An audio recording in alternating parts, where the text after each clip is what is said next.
पुणे विभागात नाशिक महानगरपालिकेकडून चालवल्या जाणाऱ्या सिटी लिंक बस चालकांकडून पुन्हा एकदा संप पुकारण्यात आला। कर्मचाऱ्यांनी पुकारलेल्या संपामुळे पुन्हा एकदा सगळी सेवा जी ती ठप्प आहे। गेल्या 2 ते 2.5 वर्षांपासून नाशिक शहराची जीवनवाहिनी म्हणून ओळखल्या जाणाऱ्या सिटी लिंक बस चालकांनी पगारवाढीच्या कारणावरून आतापर्यंत 10 ते 12 वेळा संप केला।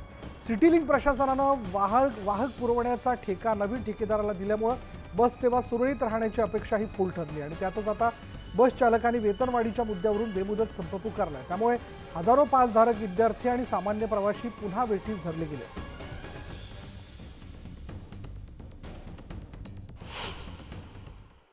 आमचे 3 वर्षापासून मागणी प्रलंबित होती। त्याच्यामुळे विषय असा आहे की आमची वारंवार आम्ही पत्रव्यवहार करून पण आम्हाला कुठली प्रकारची आमची मागणी पूर्ण न झाल्यामुळे आम्ही संप पुकारलेला आहे। संप हे हत्यार तसं काढल्यानंतर ती नाशिककरांची असेल किंवा ड्रायव्हर लोकांची पण ती शेवटी आपण काही सोयीचाच विषय होतो।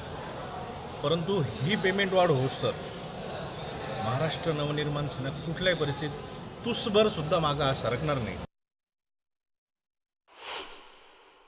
बस बंद आहे नाही का, 2 दिवस तिकडनं पण येताना आणि इकडनं बी बस नाही। आम्ही 1-1.5 तासापासून इथं उभे, बस येत नाही।